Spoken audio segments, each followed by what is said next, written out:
All right. Hello, hello. Are we in? Are you listening to Legend Has It right now, babe? Nice. Very nice. Welcome, welcome on this lovely Wednesday evening.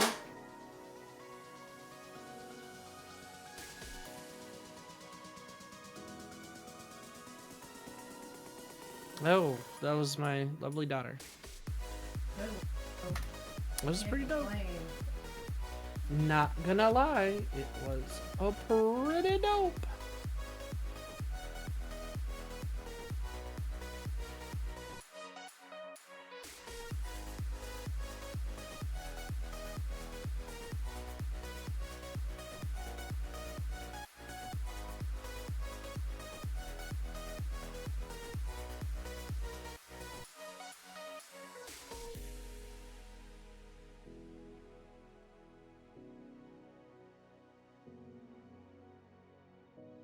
Bum, bum, bum, bum, bum, bum, bum, bum. Honestly, if there wasn't this whole copyright issue, I would 100% be doing all of this right now to RTJ 3 and 4.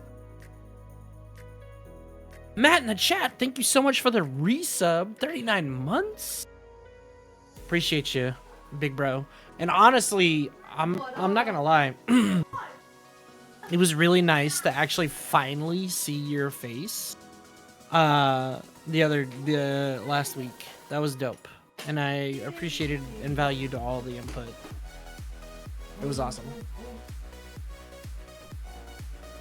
Currently, my wife is listening to RTJ right now. Such a great group.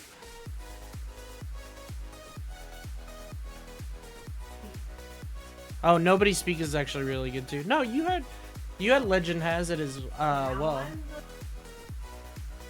Okay. Thank you so much for being here, Matt in the chat. Gonna be doing another deck build stream. I'm a glutton for punishment, so I came back for a second time. Do.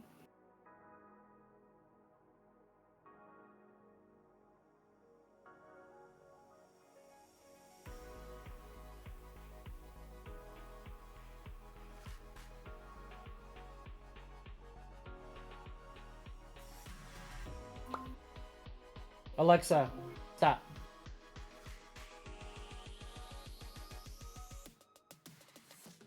Boom. Boom, boom, boom, boom.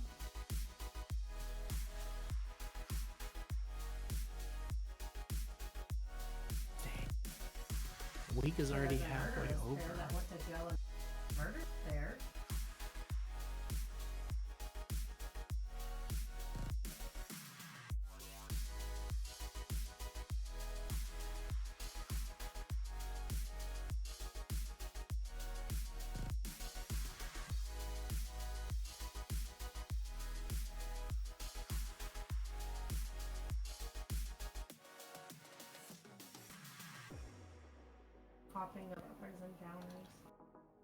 Get dumb. I'm in a rush to be numb.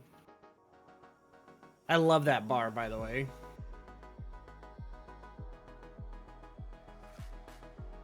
Cow. Shit. Yes. I spit like a louse. Or lout. As loud, yeah. Fucking love it. All right. 17 more seconds. We'll run that beautiful bean footage of an intro, and then we'll get to rolling and running.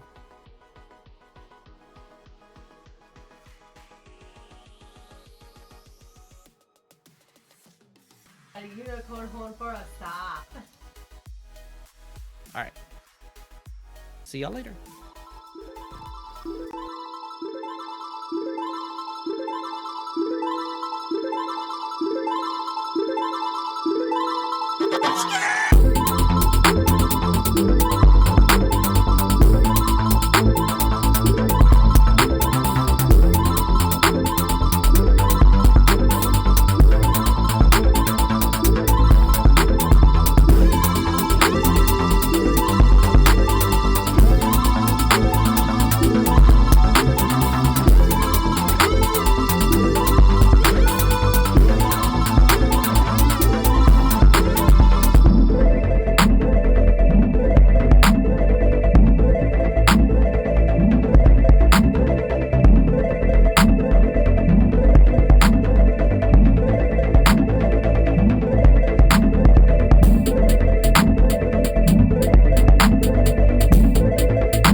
Oh, baby, they've been around for a few years. But you know what I mean? Like, well, not like the new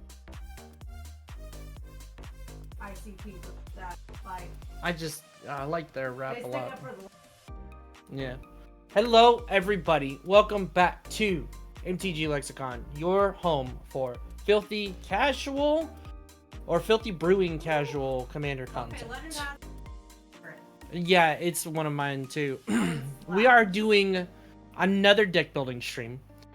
I'm excited for this one because even though this isn't a new build, it's newer, and I've got like a goal and I'm super focused for it. So we are going to be, as the title says, it's I'm a huge fan of Run the Jewels, just a big fan, not a huge fan, but big fan, and.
Are we back?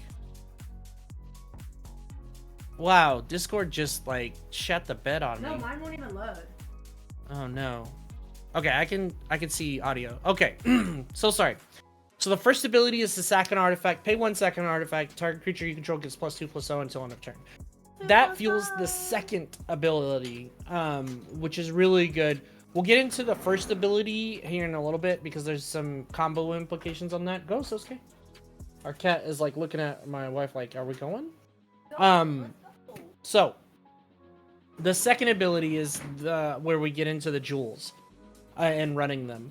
So for X and tap it, exile an artifact card with mana value X from your graveyard. Create 2 tokens that are copies of the exiled card. Activate only as a sorcery.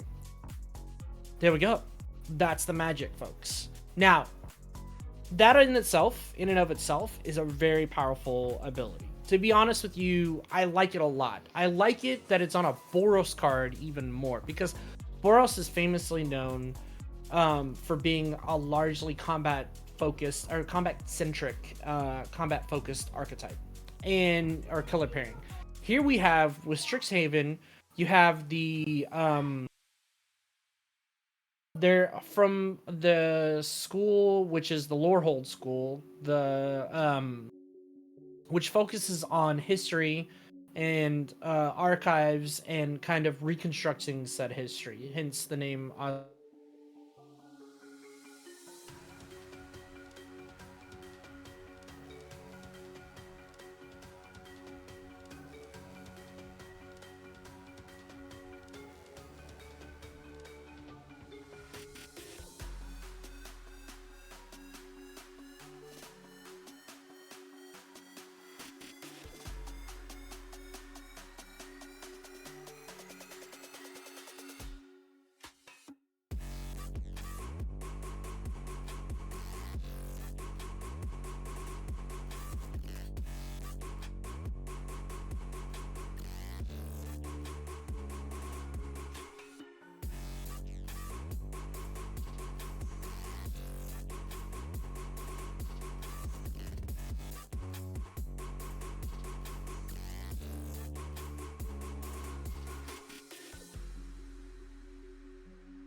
I might be the problem.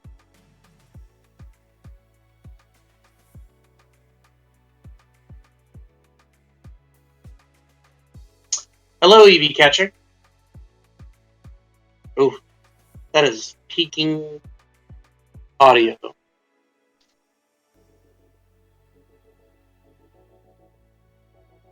me turn myself down.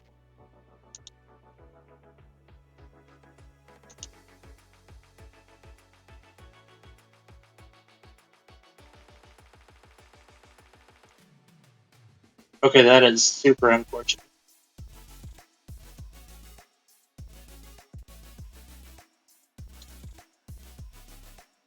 Okay. Does that work for the audio? Okay.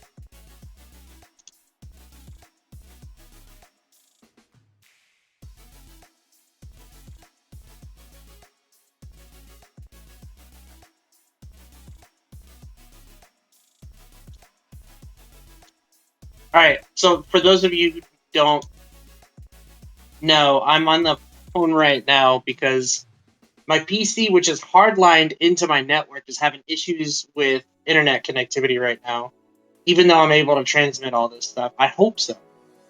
The only thing I can see is what's on the OBS side. Yeah, I know. I can't even pull up Discord right now. It's kind of frustrating. So, getting back to what the meat and potatoes of the deck are, and the namesake, which is Run the Jewels. We've got Osgir, the Reconstructor, who's going to combo off with, of all things, Coveted Jewel. Now, since I made the deck a couple of years back whenever Strixhaven first released, I just put Coveted Jewel in there just for the value of it, right? And honestly, it was fine just creating two basically lotuses that drew you some cards. But the risk was watching people fight over it because the clause on Coveted Jewel, first of all, it's a 6-drop. Whenever it ETBs, draw 3 cards. Really nice. You can tap it to add 3 mana of any color. And then it has this nice little clause right here that says whenever one or more creatures an opponent controls attack you and aren't blocked, that player draws 3 cards and gains control of Coveted Jewel. Untap. So, the deck is called Run the Jewels because basically Osgir is running the jewels from the graveyard. And there, I've got the other lotuses as well. I've got Gilded Lotus, Lotus Petal, Soul Talisman. I thought I had Lotus Bloom in here, which I'm pretty sure I do have a copy of it physically. But if not, that's fine. We can find other jewels, like the Soul Ring and the Replicating Ring, to kind of supplement that. So basically, that's what the deck is just bringing having Osgir bring out these, whether via a combination of, there's a ton of artifact mana, but via a combination of having the artifact mana out, and then if I already have it in play, I use it to pay for Osgir, and then once he's out, I can use that same fast mana to sacrifice an artifact to then put it in the graveyard to then exile it and create additional tokens. It's fun. It's like this kind of it's this fun little perpetual engine, and the other things that I use to abuse it were again, this is an older list. I was using where is it? Reckless Fireweaver, and now I have additional cards which I can use.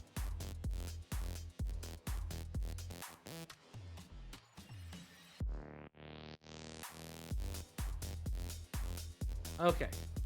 Let's see if this works better. Alright, my Discord came back. I'm gonna keep it short and sweet. That way we don't have to sit here and struggle with like Discord eating my words.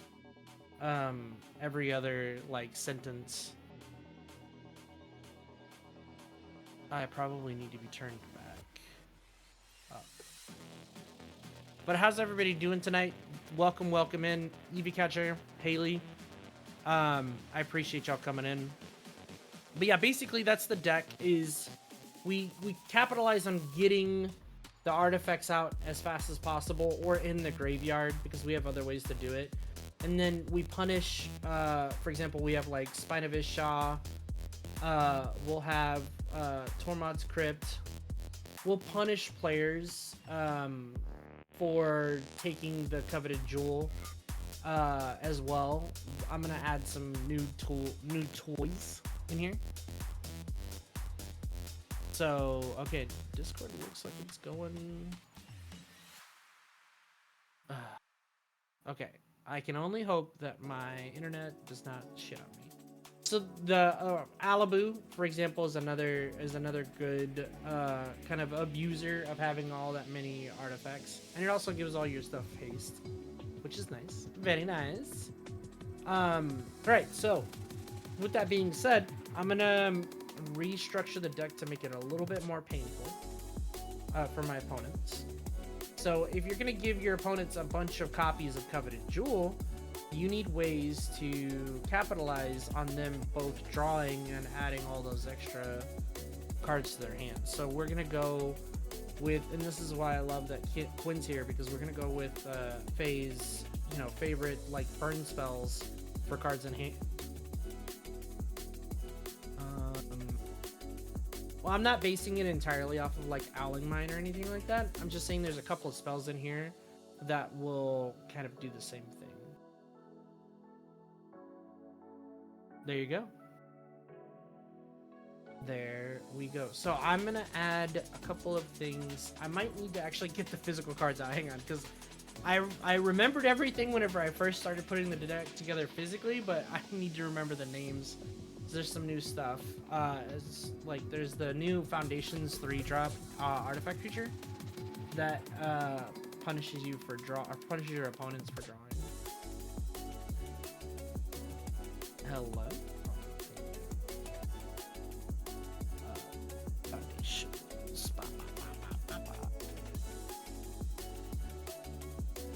And this is an artifact. And we are searching. That card is like $8 though. That's crazy to me right there.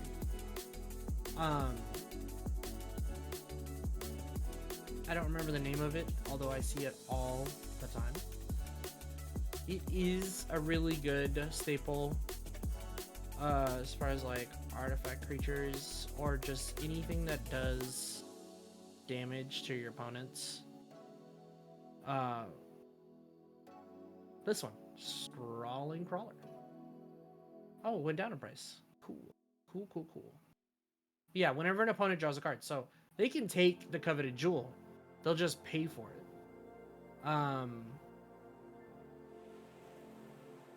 Top. Boop. List.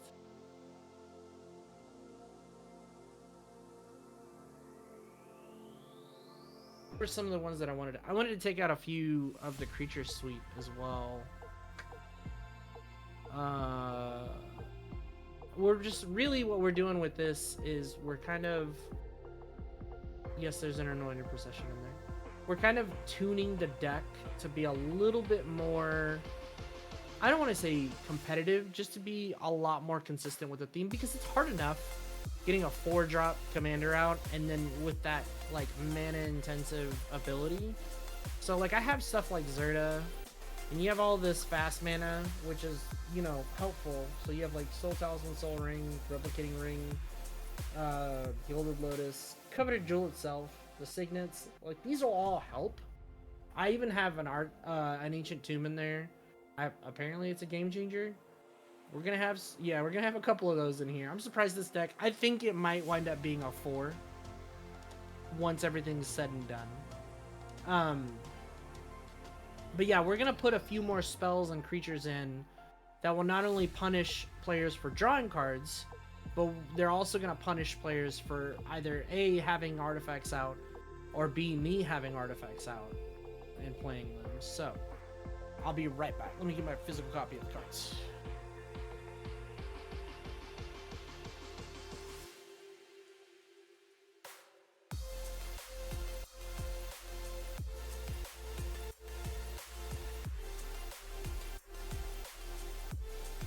Ugh.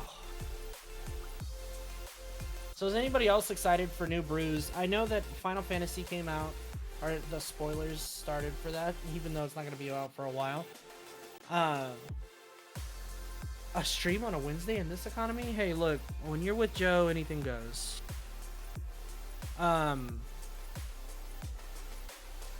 So yeah, we're doing this. Brandon, welcome in, welcome in. What up? What is going on, fam?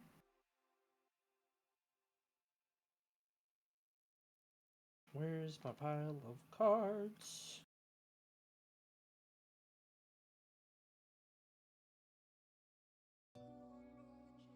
So yeah, basically what I'm going to be doing is focusing the deck to have a little bit more interaction. We're just building on a Wednesday. Deck's going up on a Wednesday.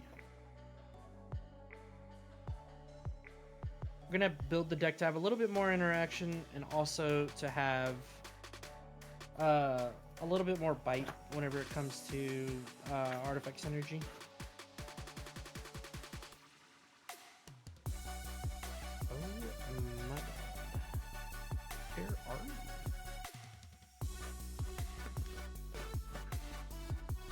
Yo, you're less excited to see. More excited to see what can fit into decks. Yeah, honestly, to that point, Arlo, it's really funny that you say that, because it's like with the newer sets, I've kind of really started to shift my focus to that same kind of ideology of like, let me see how I can best use this currently, and then I'll worry about building new brews later, right? So obviously you'll have deck ideas that kind of just jump out to you or pop out to you on the regular, and with the newer cards, I feel like every year the more and more power crept they get, the less and less incentive I have to build with them, because they're kind of just like, they're getting to the hey, yo, what up? It's your boy Bjorn. How you doing? How you doing? Good to see you coming through. Thank you so much, everybody, for being on in the audience, watching me kerfuffle through my shuffles. Thank you, bitch. 69, nice. 69 months. But as I was saying, with the sets coming out, it's less of a needing to build for individuality and more of a maintaining the individuality that you already have, because it sort of gets lost in the sauce. So like, I'm not saying that these cards that they're coming out with are losing their uniqueness. It's just with each set, there's a newer, better, more improved card than the one that we saw 2 to 3 years ago. Or there's just an OP card that you're just going to have to deal with now. And it's like, as a Commander player in a largely casual format where everybody's playing just to play, and you know, nobody's trying to capitalize on their time via prize winning or anything like that, at least not in my circles, not in my games. it feels like you don't want that. You don't want an arms race. You really don't. I don't. Like, I don't shuffle up on Saturdays with the Lexicon crew. Speak of the motherfucking devil. I don't shuffle up on Saturdays with the boys and go, whose dick am I grinding into the ground tonight? That's not my goal. My goal is to have fun. Whose dick you touching? Are you building a deck over here, dude?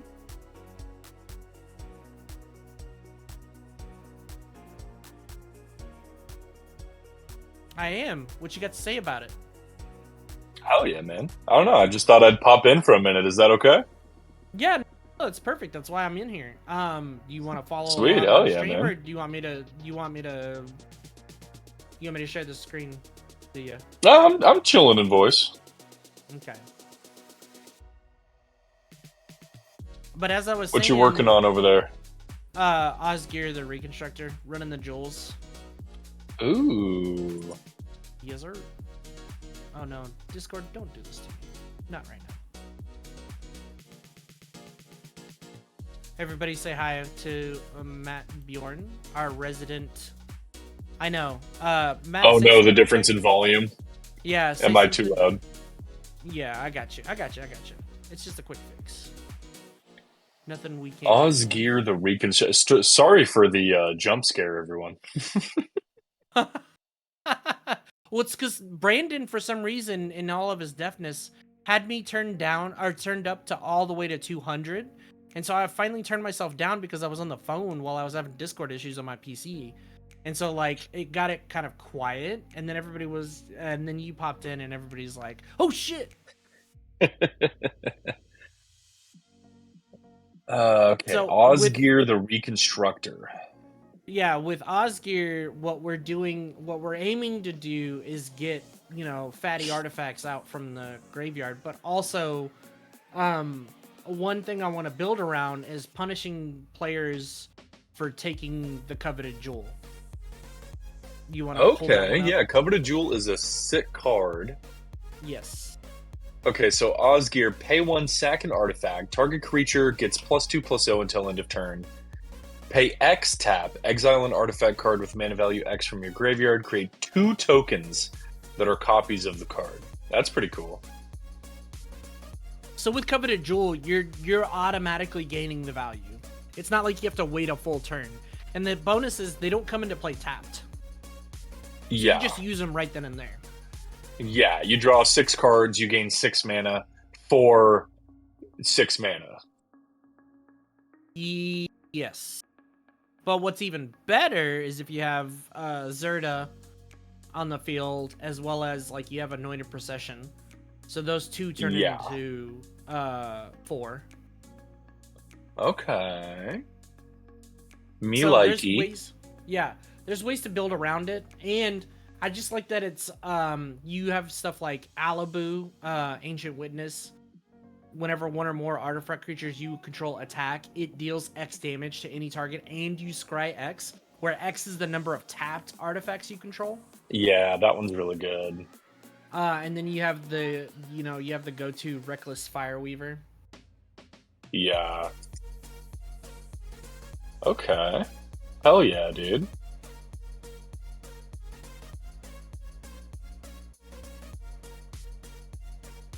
Let me see.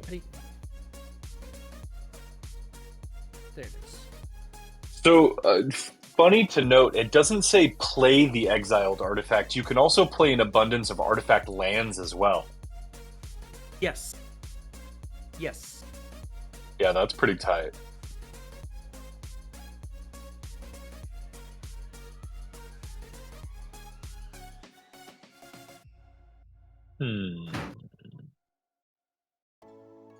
Oh, sorry about that. Oh. So the one thing I'm noticing is that you are definitely weak to graveyard hate. Yep. So Tell me you're running a bunch of like artifact and enchantment removal. I am. I've got. Good. Yeah. I've got. Because someone Return to throws down a Dust. rest in peace, you have to have an answer to it. Yep. I've got Wear and Tear, Return to Dust, What else was there? I've got board wipes, but I'm also like I was telling the chat earlier before you stepped in. I'm also tuning it to have more of that kind of spot removal interaction. Yeah. Here's another cool one that I noticed. Jared's Belligerence deals X damage divided as you choose among any number of target creatures. It's X and 2 red. But the kicker here is whenever a creature dealt damage this way dies this turn, populate.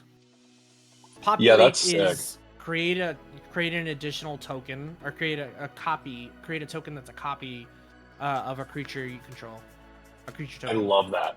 I think correct me if I'm wrong, I think there's also a white card that is like destroy artifact or enchantment, yada yada yada, populate. That might also be pretty good. That's there's one I know that's for that's Sundering Growth. It's white and green hybrid. Oh, okay, yeah, okay. But if it's green, there is then, yeah, there is Wake Through Reflections, which is it's 1 white and it just says populate. And also there's World Song, or it's an enchantment for 4 and 2 white, and it's basically it says whenever you cast a spell, populate. Song of the World. I do love that. It's called. But I'm just there's a not blue one realizing too. Yes, there is. Whenever you cast a spell, proliferate. Yeah, that's Inexorable Tide. But I'm just not realizing that populates creature tokens, and I'm gonna be dealing with different kinds of tokens, so I need to supplement that as well. Oh, I need to put the. So populate is only creature tokens? Yep. Oh, the fuck were they thinking? Laphonos! Come on, wizards. How you doing? Hey, what's up, Laphonos? Good to see you. Good to see you. Joe, you're playing Boros. What kind of show me what kind of card draw you're working with here?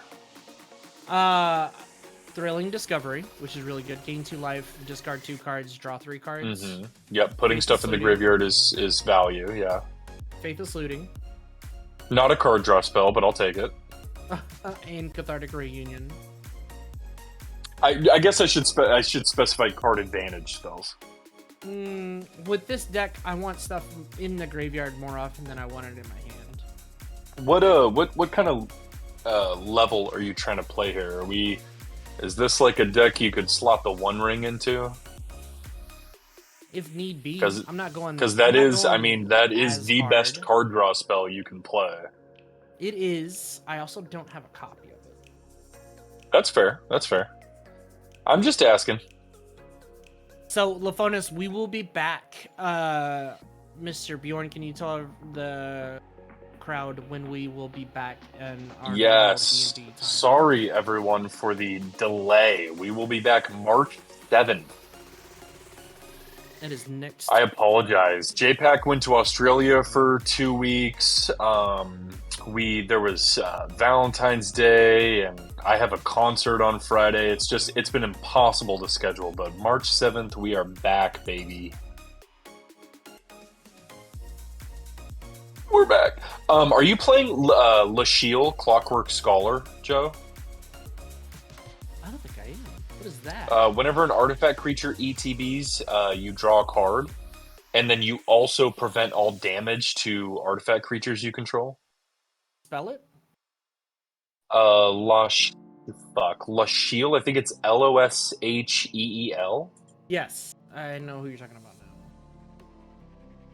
Now, it just depends how many artifact creatures you're running, but if you're running enough of them, that's a pretty good card draw creature. No, I'm running a pretty decent suite. Yeah. Oh, and it triggers only once this turn. Yeah, most of the new cards only do. Hey, congratulations! There's also there's also Ruin Grinder, which is a pretty good late game card. It's a 6-mana 7/4 artifact creature that is a it's a windfall whenever it dies. Exactly, yeah. It's an optional windfall. Not everybody has to do it. Exactly. But if you're slinging artifacts and you have 1 or 2 cards in your hand, it's a, draw 5. Oh, yeah. Just an option. It also fixes your lands early because it mountain cycles, which is pretty good. It do be mountain cycling. Oh, I put strip mine in here. Dude, I play strip mine in every single one of my decks. Gabriel, how's it going? I have what's not up, Gabe? spoken to you on the regular in so long, and I do apologize for that. But how are you doing? How you doing? You brought up card draw, and that is Trouble in Pairs. That's what I'm looking for. Trouble. I mention it because you're playing Boros.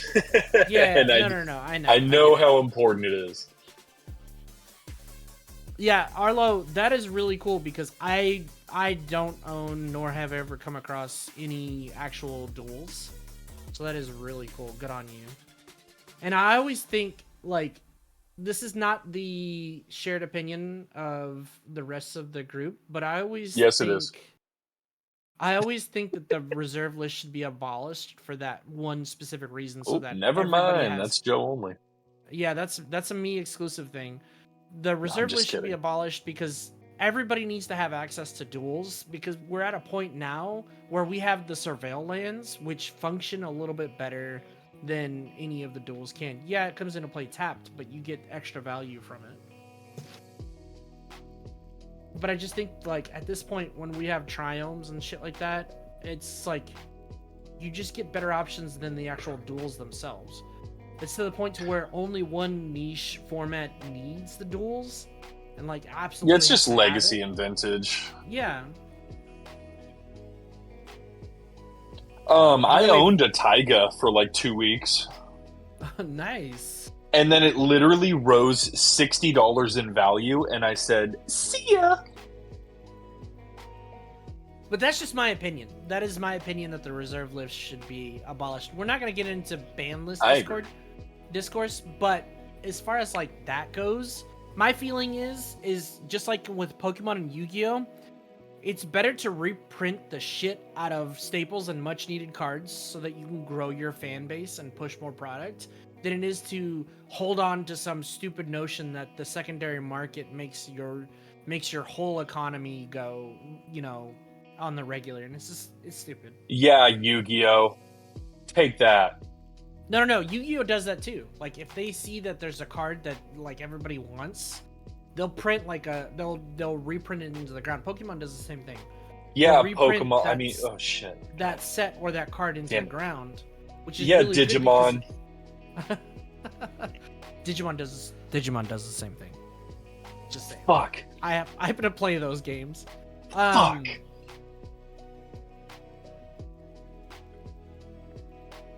Okay, Joe, talk to me about combos. Are you playing, is this the kind of deck that you're running any infinite combos in? Nope. Okay, no infinites. Okay, I'm just asking because I saw the Reckless Fireweaver, so I was just checking to see if you had any infinite combos with that. No. You have a pet project, want to make the deck with only cards printed in... Oh, okay. Nice. That's good. Oh, that's cool, dude. That's cool as hell. What is the fucking German cards? Commander, if I may ask? Oh, OG Heliod. Okay. The commander is Jesus Christ. Okay, I don't like a lot of these options. Now that you mention it, Generous Gift is must-have. Oh yeah, I would play Generous Gift for sure. Just an all-around answer to anything that you're looking for. You're playing white, so you probably don't need Chaos Warp, which is also a pretty good answer to everything, but I think you have better options than that. Yeah, so Chaos Warp is any permanent. So I can, Correct. I don't have to limit my options. How's your top end looking, Joe? What's your your most expensive cards? Like, what kind of cards are you playing? Triplicate Titan, and I'm about to put Triplicate Titan. Phyrexian Triniform is on there as well. Okay. How do we feel about Cityscape Leveler? Do I have It that also card? has other synergies because you're trying to dump things into your graveyard, and it naturally has Unearth, I'm trying to remember if I which is have it. pretty I good. think I have that card. I'm only using physical cards that I actually have. Okay, okay, Because fair enough. I don't really like to proxy. I don't mind it if I other think I people have think the proxy. card's also pretty cheap too. I think it's like $5 or $6, which, well, I say Yeah. cheap, but that's not super No. cheap. But It's relatively cheap. I do have it. I just don't know if I want to put that in there just yet. Oh wait. Hold on. Sorry. I'm also looking at my other cards here. A fun little synergy you could do if you really wanted to is also pull from eternity. Oh, where you Now, exile them and then shuffle them it's back. pretty niche, I but don't if you know. exile something with your commander, you can bring it back and do it again. Yeah. You know what's even better with that? You loop it with Hmm. Isochron Scepter. Well, yeah, I mean, I thought we weren't having any combos here, but we could do that. That's not an infinite. That's not an infinite, sir. Oh, true. Yeah, I suppose that's not an infinite.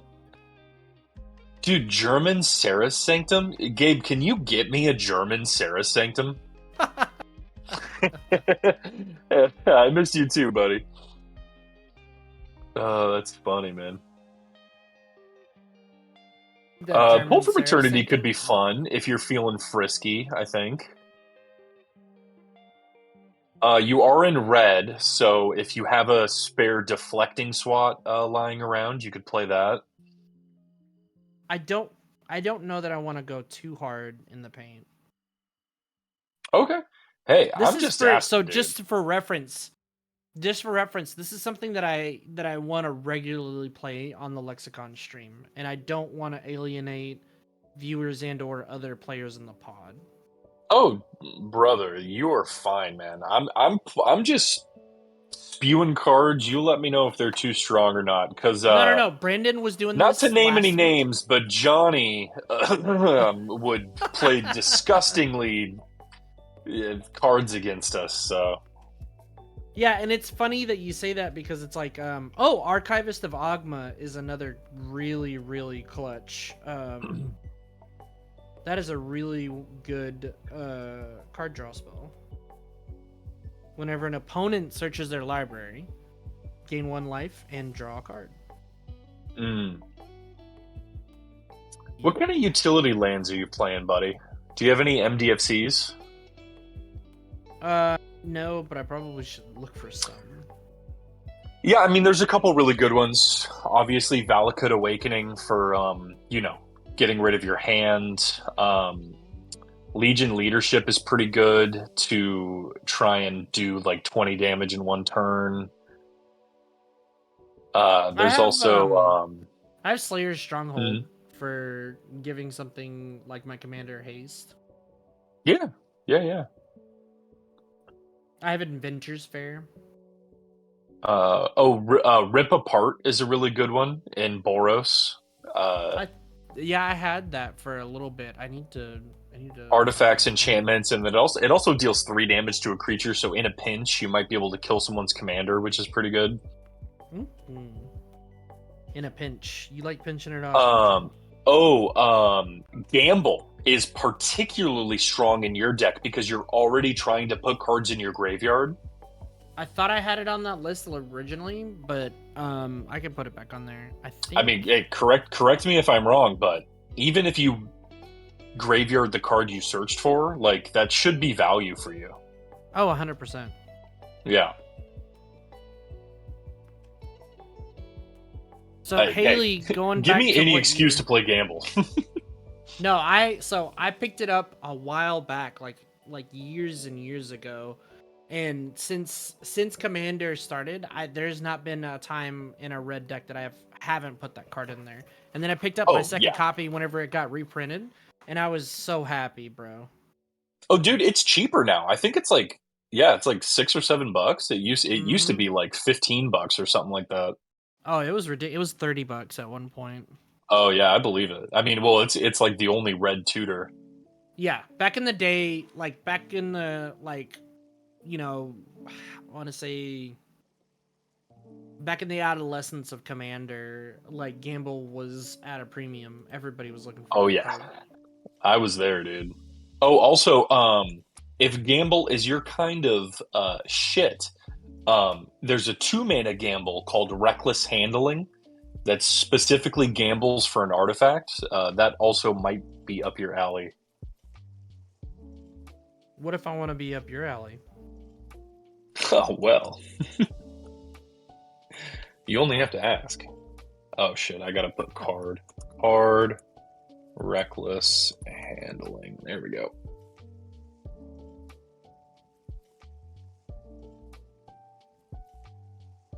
Ooh, it deals 2 damage to each opponent. What set is that from? Hang on, let me see what set that. I have no idea.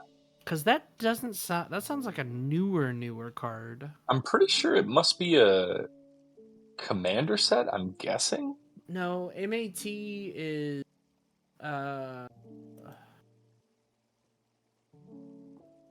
Oh, March of the Machines. Oh, it's Aftermath. It was from the It's Aftermath Aftermath. expansion. Yeah. Oh wait, do I have that? I picked up a couple of Aftermath excuse me. boosters. I think I might actually have that card. I have to look for Yeah, it. you might, dude. Secret Rendezvous? Me and you? Oh, well. Mhm.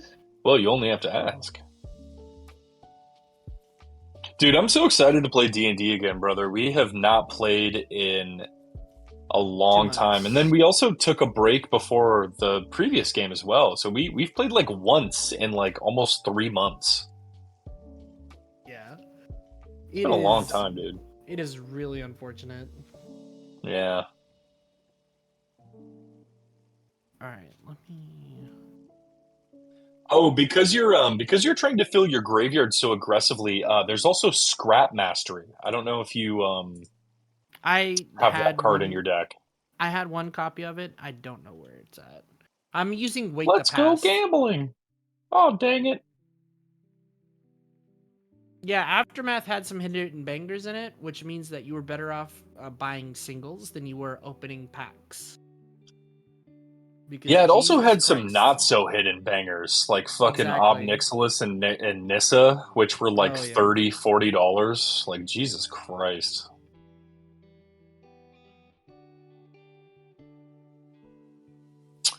Now, Joe, I don't know if you know the answer to this question, but do you know the average CMC of your artifacts, the cards that you were actively trying to put into your graveyard? Because Savine's Reclamation could also be a pretty good card in your deck for some extra value. Highest CMC average is between 3 and 4. Okay, hey, I'm just saying, Savine's Reclamation could be the move. Oh, Phyrexian Dragon Engine's a great call. I might be able to pick that card up That does everything you're asking for. on the cheap. Pat, and you said I do actually have a Valakut's Awakening, which is stupid good. Oh, perfect. I mean, that's just a, quote unquote, like Boros staple, Well, it's a God, that card's so expensive. Oh, you are in white and you're playing artifacts. Archaeomancer's Map is also a really good card. Oh, Wedding Ring. That's the other card draw. Yeah, Wedding Ring too. Bro, Absolutely. imagine making multiple copies of Wedding Ring with Osgir. Oh yeah, dude. Oh, it's if it was cast. So you can only do okay. Just kidding.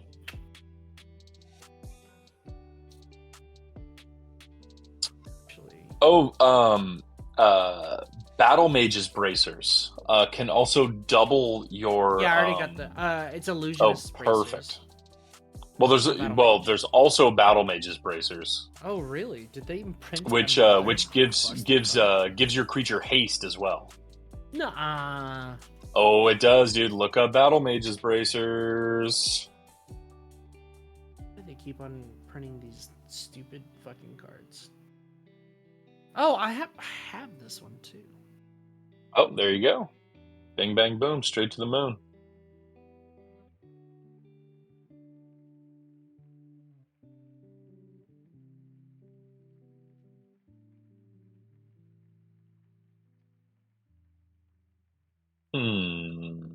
What else do we got here?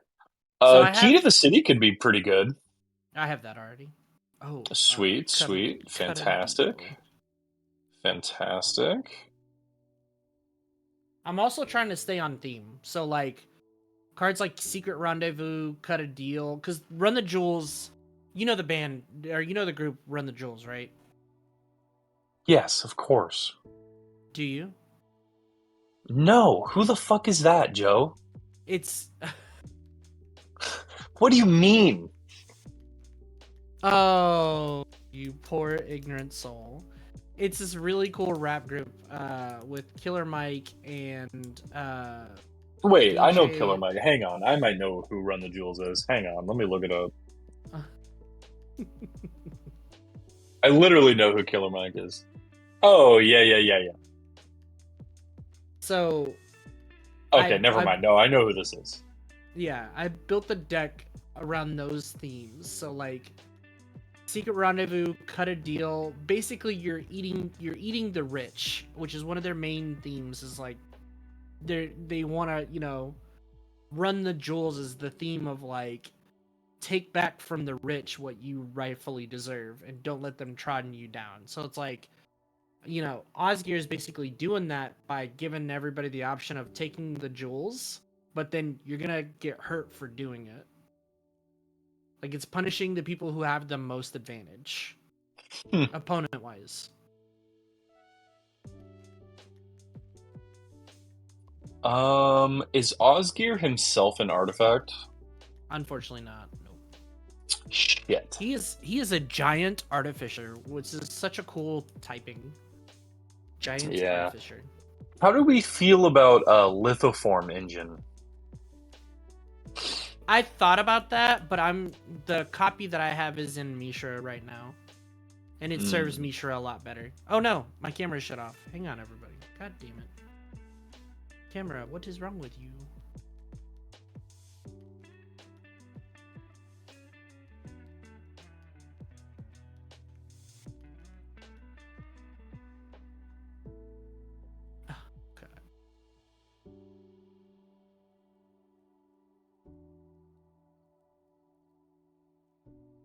Couple good utility lands too. Slayer's Stronghold can give your commander haste, along with Arena of Glory.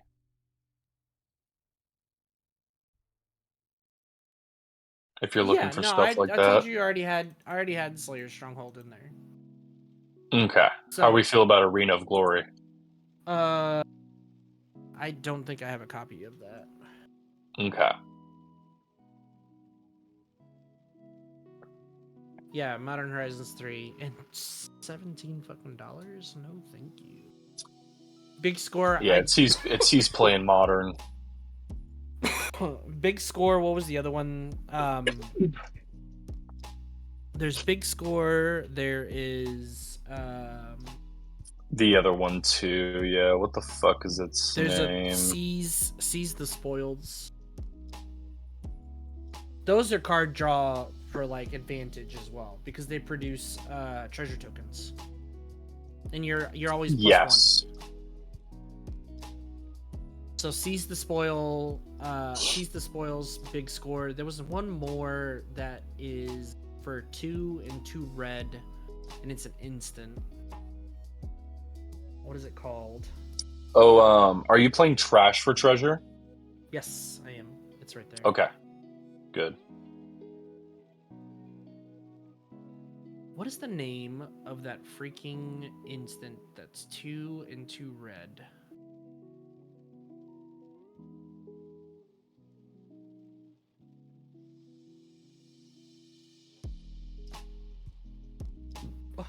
Dude, Jesus. Are you playing any other lands that discard cards? Like Gaia Reach Sanitarium. Sanitarium? No, not in this deck. I should. I have an extra copy of it. You should. There's also Cursed Mirror that could give you some really good value if you return like a Jeweled Lotus or Coveted Jewel. Oh, no, my friend. Cursed Mirror says, as it enters, it becomes a copy of another creature and gains haste. So, Osgir creates the 2 tokens. You choose what they enter as. So if your opponent has a Blightsteel out, you can just be like, alright, bet. Here's my 2 Blightsteels. Shit.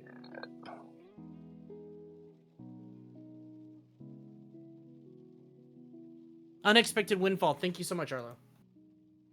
That's the one.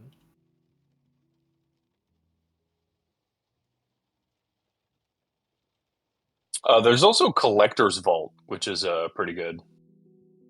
Oh, that's the special guest from what you call it? It's draw a card, discard a card, create a treasure.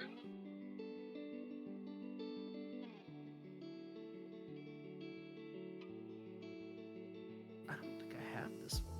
Let me see. Oh wait. No. No. We're not gonna use that one.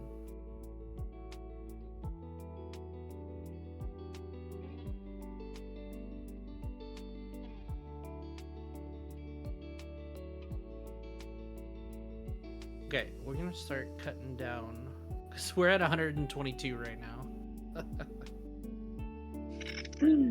Oh, there's Mishra's Bauble, which is kind of like free draw, and you crack it, and then later bring Osgir out and just have it out for free, and then crack it again. Mm-hmm. You could do the same with Urza's Bauble too.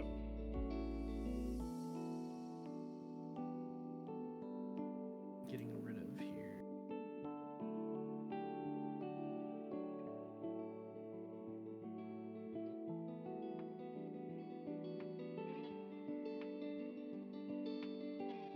Draw Scorpion. It's nice, but it just combos too easily. Are you a duplicant or a duplicant? Let's see.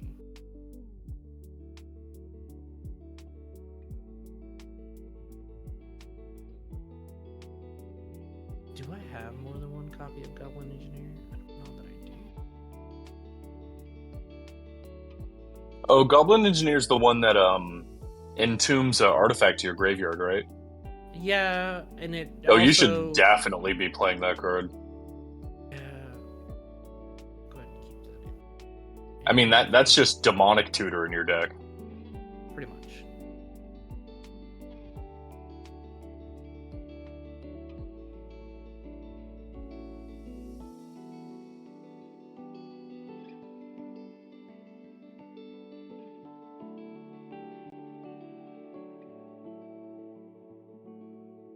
Among artifacts. I love Rebecca, but I just don't know if she's gonna be worth it.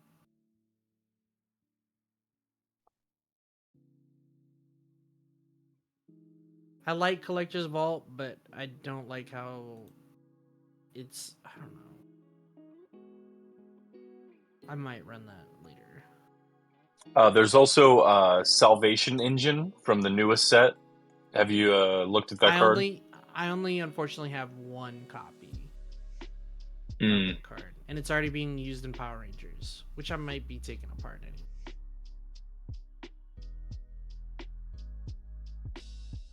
I need to cut down on the board wipe.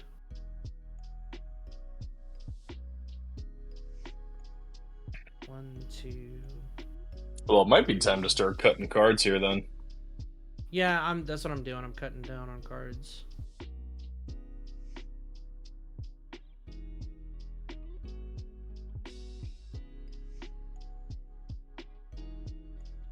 I don't know that I have that card. Let's see, Phyrexian Dragon Engine. I don't think I do. Bro.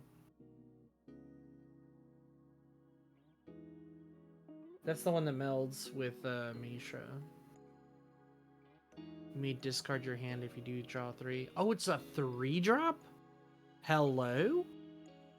I might just pick that up later. That's actually good card. really dope. I think I think you've corrupted me here, Matt, because Isochron Scepter plus Pull from Eternity. It's just stupid. Oh yeah, dude. It's like, you thought I was done. You thought it was over, but these cards will never stop coming. But wait. Oh, Trading Post. That's another one that I have, where you could just discard a card to gain 4 life, or you can sacrifice an artifact to draw a card. So it's like, that's the value engine right there.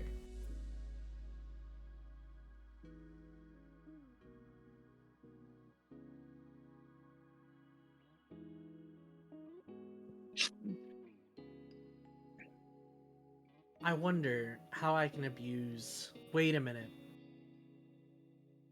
Wait a minute. So, hear me out. Follow me here. Follow me here. Wedding Ring. When it enters the battlefield, if it was cast, target opponent creates a token that's a copy of it. Then it says, whenever an opponent who controls an artifact named Wedding Ring draws a card during their turn, you draw a card. Whenever they, same stipulation for gaining a life. During their turn, you gain that much life. What if, hear me out. What if I just created a bunch of token copies and started doing like a Bazaar Trader? Just gave them out. Yeah, that would be sick as fuck, dude. And then you on stream you can literally get down to one knee and ask someone if they'll marry you. That was a good one, Arlo. It's simple. We marry the Batman.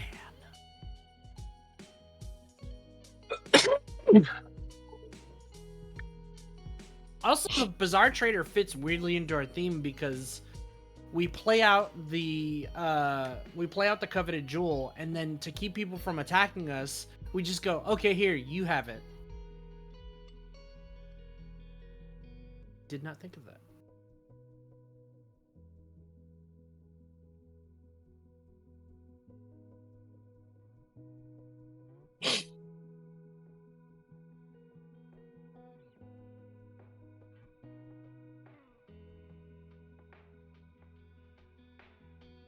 I like Eugene, but not enough to keep him in the deck. I don't know. What do you think about Eugene the Effable? I mean, Eugene's pretty good. I would say the one negative is that it doesn't help your commander specifically. Right. You know, it's not going to reduce the cost of its ability or anything like that. I'll tell you what we can do. Seems like a cut. We can put this bitch in there, though. This wandering planeswalker. Oh, I thought she gave me hexproof. Prevent all non-combat damage that would be dealt to you and other permanents you control is pretty good stuff. Yeah, not necessarily hexproof. It will prevent a blasphemous act, but that's about it. Which I run. Yeah, that is fair. I would say it's not directly synergistic, so it's definitely on the chopping block.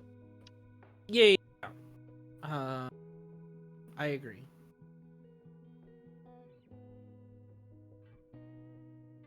I need to make sure this is the right one. Yes. Hellkite Tyrant. Whenever it deals combat damage to a player, gain control of all artifacts that player controls. So we just take back the coveted jewels. Well, no, that's actually, so Arlo, that's actually why I put Bazaar Trader in there, because instead of just a one-time thing with Harmless Offering, you get it every turn that he's out.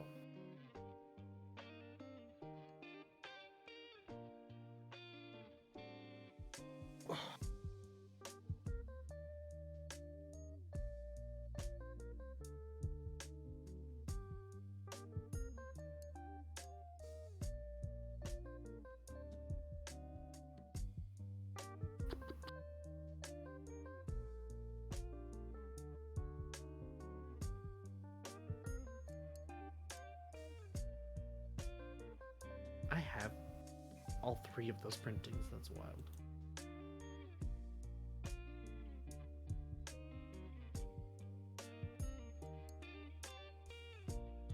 Oh, I need to get rid of that. Another one, thank you. But well, yeah, that's I'm running the jewels. Oh, did my camera freeze again? Get your shit together. Can you hear me, Bjorn? Are you good? Yeah, I can hear you. Yeah, okay. You were going a little radio silent there. Oh, sorry, buddy. I was you're responding good. to someone on Discord. So, Joe, now that we're in the cutting cards phase, why don't you tell me a little bit about this one shot you've been thinking about? Ah, okay. Without revealing too much, and I'm gonna give the audience a little peek at what we're working on in the back end. I was thinking of just a straight up one-shot run, where we do like the entirety of the session in one sitting, or try to at least.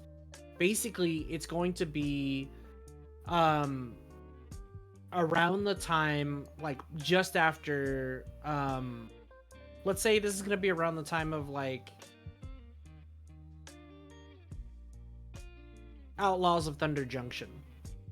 You know, whenever Planeswalkers were still kind of recovering, and there aren't that many of Planeswalkers. So to give you reference, before, a long time ago, about, oh god, it's been a while, 8 or 9 years ago, I ran 2 campaigns using the play system Big Eyes Small Mouth, which is a D10 role-playing storytelling system, or D6. It's a D6 storytelling system. It's narrative run, with very little like abilities.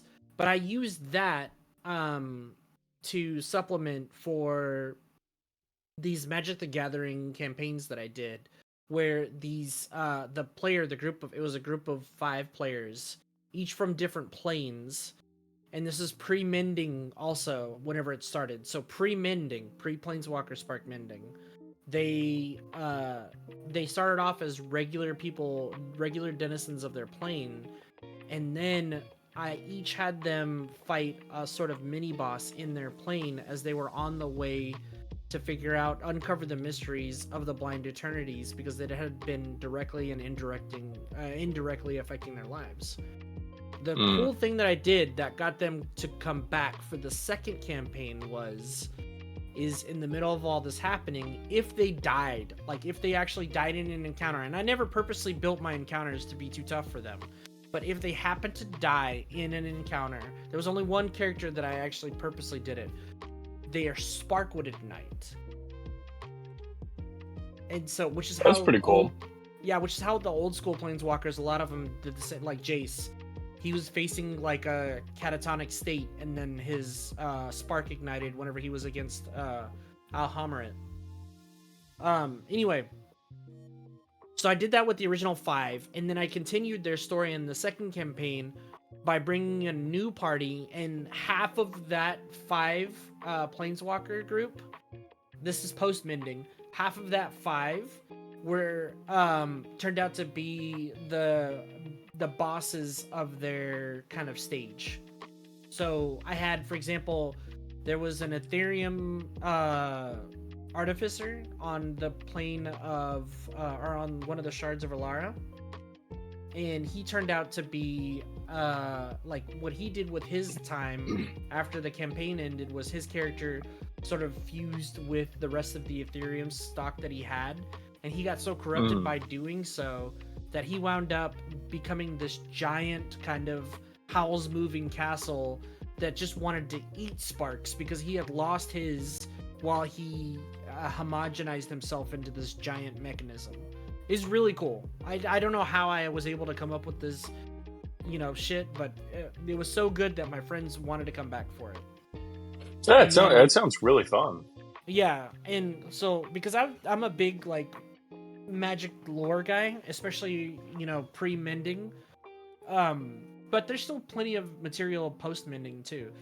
The goal of this one shot is to not only update my ability to do storytelling within the Magic the Gathering, lore, and within the multiverse, but also to kind of bring that unison into the lexicon. So that's what I'm doing with this one shot. And I, like, you and Lenny both talked about how much you guys love doing D&D, and I feel like you've been a forever DM for longer than you need to be. So I wanted to bring you in as an actual like player. Oh yeah, no, I don't mind being a player at all. I've DM'd for Lexicon, but I have another campaign that I'm a player in right now, which is pretty nice. Oh, nice. Okay. Yeah. But yeah, basically, I had this idea because I didn't really necessarily want to continue that story, but I wanted to kind of recapture that essence because we were all having fun. I was having fun, the players were having fun, everybody was invested. I was getting my creative juices flowing because it was like what I was passionate about the most at that time, which was role playing and Magic the Gathering lore. And there's so much undiscovered space right now, even after everything that's going on. So the story is going to take place. You could be a denizen of any plane that you want, but the story is going to take place after March of the Machines, the devastation of the creation of the Omen Paths, or the opening of the Omen Paths. And everybody's just going to start off as a regular, D&D character, but within the Magic, world or universe campaign setting. So we not only have books for that, but we also have a system that is now set up to kind of support that. So that's where I was going with it. Yeah, hell yeah, man. I want to be a Loxodon. I want to be a big elephant man. So the Loxodon come from 4 planes specifically. So you'll have to. I know one of them is Ravnica. So it's Ravnica, Alara rebuilt or reunited has Luxodons in it. And then I think New Capenna has them, as well as Strixhaven. I'm pretty sure New Capenna has Luxodons in it. Yeah, be from Ravnica, dude. That's perfect. That's the set I started playing Magic in, man. You know what was cool is Fucking whenever I was 2004 or some shit. Hell yeah. What was cool is whenever I was doing the first campaign, I had them centralized in Dominaria. I had most of them meet in Dominaria because Dominaria was so vast. They practically thought they were from, like, I had one of the guys was a wild magic sorcerer that was from the Shivan Valley, the Shivan mountain range. In fact, his Planeswalker Spark triggered whenever he was being sacrificed to the Shivan Dragon. It was really cool. Oh yeah.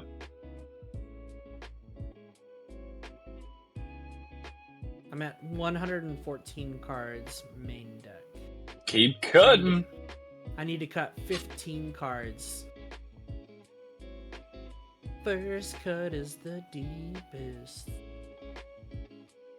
Yeah, so I have been writing this one shot. I know I briefly mentioned it, but it's about this haunted carnival where the characters play almost detective-like characters where they try to solve a murder mystery. Oh, I like it. And that's what I've been working on. Hey, what's up, Charge Spark? Charge Spark. Yeah, I've so it was 2 or 3 years ago I DM'd for the CR Game Room, and I did all of the adventures up to 6 of the adventures in the Ghost of the Saltmarsh module. And hey, dude, funny. Here. That's exactly what I'm playing in right now. In the campaign that I'm a player in. Nice. Which part? We're doing a lot of the Ghost of Saltmarsh stuff. Which one are you in specifically? Did you get to the Wizard's tower, or not the Wizard's mansion? No, right now, fuck, I don't remember the name of the port city we're in, but we're adventuring there currently, and there's this dynamic between the Porkon religious people and the lizard folk who live in the Yep. marshes. Yep. So that's what I'm in right now. I'm not gonna spoil anything. We're but I level did- 4. Okay, I'm not gonna spoil anything, but I had a lot of fun with that one because there's certain parts of the encounter, depending on who the DM is, where you can just cut it off right there, and that's the end of that adventure, like from a story perspective. And then also the module says like you can stop right here, or you can continue going. And then there's if you choose to continue going, it changes the dynamic of that region. And I chose the second option for my players. Really, they did. One of our players, Steven, who's a really cool guy, he chose to, stay with the lizard folk, and kind of like we created this whole thing that added to the region of that area with the marshes and everything, and it reinvigorated the economy, and they did like trade and stuff with the lizard folk. You can go one way or the other. You can destroy the lizard folk or not, and that's basically where I'm gonna leave it. Because the module allows for that. We've been having a blast. Our DM, a good friend of mine, has been playing the game for a long time, just as I have. So it's been pretty fun. I love it. So rather than the Boros Signet, I kind of like the Talisman. I'm gonna do the Talisman of these nuts. Oh. Yeah, dude, I think the 24-hour stream's a great opportunity to have somebody try something new. I think it would be really fun. I'm already starting to script out certain things. So just to give you an idea, there was towards the end of our run in Ghost of Saltmarsh, I had one of my really good buddies who has an amazing voice. I had him do 5 pre-recorded kind of like tags or like short descriptors of everything, and I played that in front of everybody. They didn't know it was gonna happen, and I played that as the introduction to each of the little sections of the story that we were doing, and it added to the ambiance and it added to the whole environment. It was so cool. I'm planning on doing the same thing for this one shot as well. Hell yeah.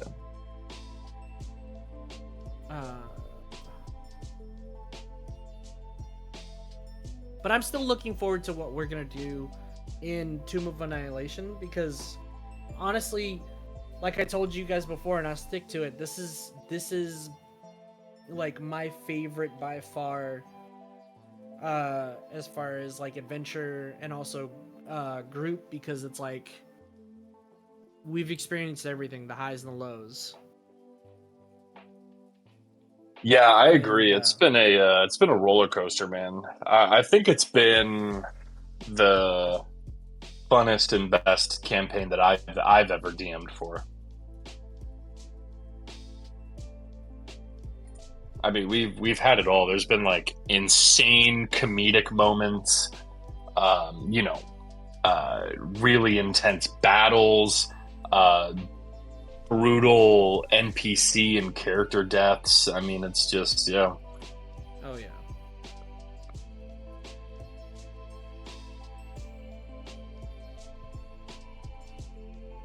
And if you guys survive, I'm working on that epilogue, so we'll see what happens. I'm still sticking to my guns on having us go back and go through hell and back again just to get his soul, just to get Brody's soul.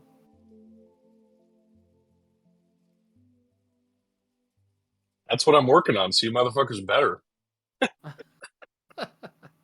The thing is like I've kind of already, I feel bad, but at the same time I'm grateful, because I've established, with your help, I've established August as a legacy character, as in like he's good enough for the next hundreds of years if he stays in that one spot, to where you could do whatever you want with him in the next stories, you know, and like he can be impactful in that manner where he's like a mainstay or a staple of any adventure in the future, and you can utilize him as, you know, however you want as an NPC. Oh yeah, dude. I think it worked out perfectly. We're still at 111 cards. I am not cutting fast or hard enough.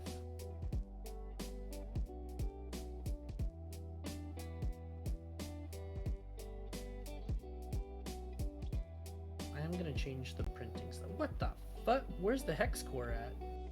Does this not have the hex core? Hello?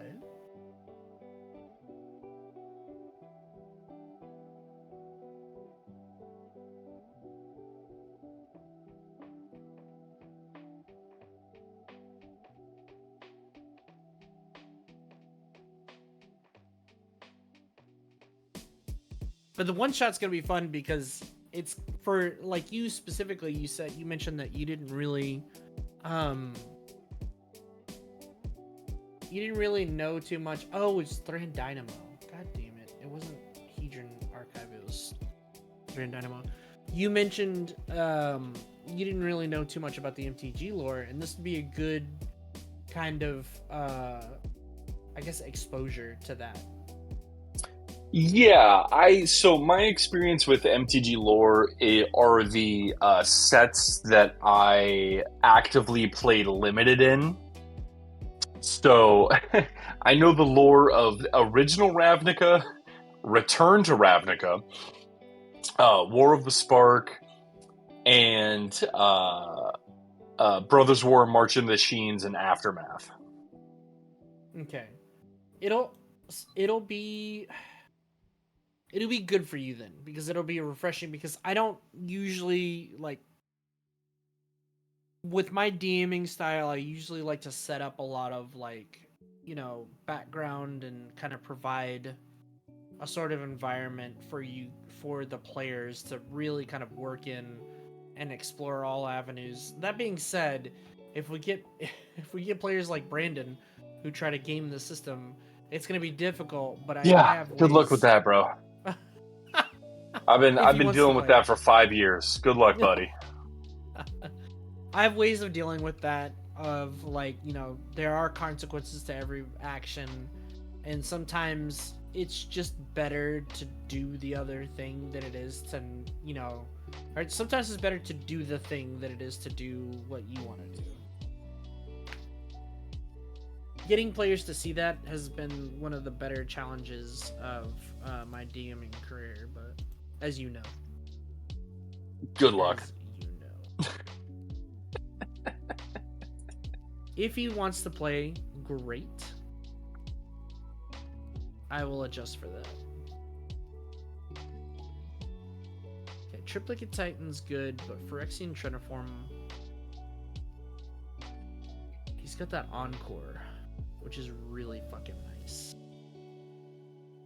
He has got Encore. It's a good card. ¿Por qué no los dos?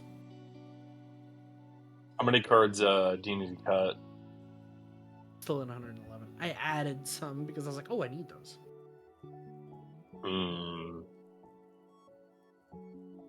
How many lands are you playing? 37. And how many mana generating artifacts are you playing? 1, 2, 3, 6, 7, 8, 9, 10, 11. I'm playing 11 mana generating artifacts. So I should see, on average, like 1.6 per hand? Opener, yeah, per opener. I'd probably cut a land, honestly. Going out of 36. Well, I originally had it at 36, but then you convinced me to add the Valakut Awakening, MDFC. Oh yeah, but fucking cut a land. I'm alright with Probably cut a mountain for a Valakut.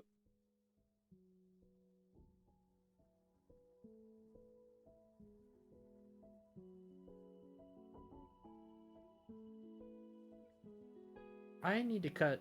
Oh, I have Thespian Stage and Vesuva in here because I have the Urza's, the Urzatron lands. Mm.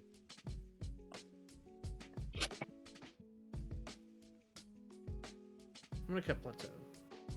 I'm cutting Plateau because I had that proxied in here. This is one of the few decks that I have proxies in. So Yeah, for a long time I played with absolutely zero proxies, and then one day I decided to not spend money on Magic anymore, and then smart move. I proxied Really a lot of smart cards. move, though. Hey, there ain't nothing wrong with it. It's a smart move. Yeah, I mean, people always make the argument that, like, oh, if you're gonna proxy cards, why don't you just proxy a Black Lotus and put it into your deck? And I'm like, well, that's not what I'm doing. I'm still building the same decks that I'm gonna build. I'm not gonna spend $30 on a Chase Mythic from the newest set. Right. Like, I'm good.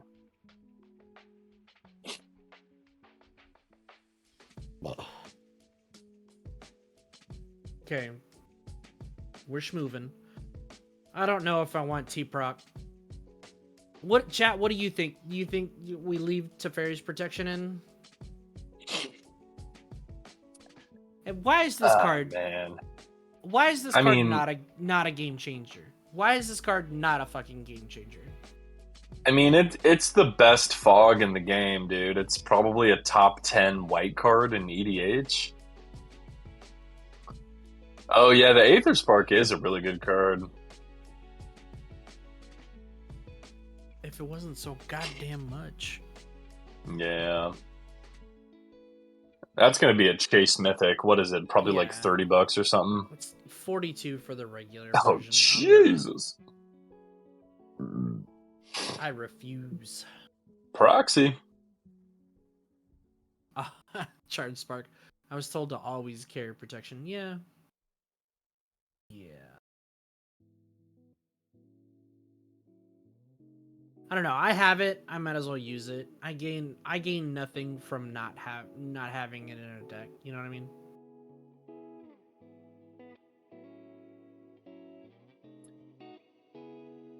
What?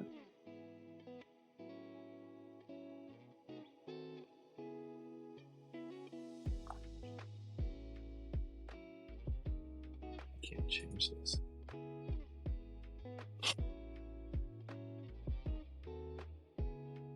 Okay, down to 106. I'm getting closer.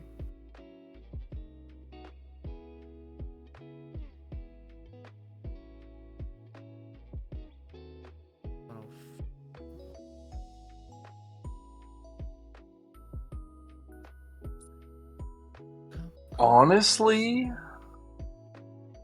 I would cut Enlighten Tutor. Really? Yeah, I mean, look, Really? you're already doing the thing. You have Gamble. You're drawing cards. You're discarding cards. No, I mean, like, actually, Enlighten I don't Tutor have is like. Gamble. I only have one copy of Gamble that I can find right now, and it's in my Oh well. Zada. All right. Well, It's if you're in my not playing Zada. Gamble, then yeah, play Enlighten Tutor. What I do need to probably get rid of is I probably need to get rid of like Cathartic Reunion because it's a card draw spell technically. No, not Cathartic. Faithless Looting? No, fuck. I'll probably get rid of Secret Rendezvous.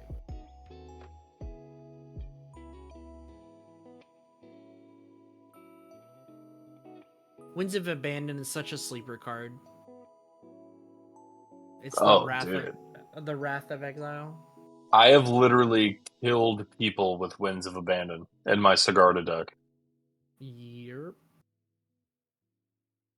Oh, Haley, if you're still here, we had a really cool opportunity to discuss as a channel our future plans. It's something that Bjorn and somebody else mentioned is possibly, and I don't want to speak too soon on this. I'm here for it as well. Is bringing back streaming during the week, and not just in this capacity.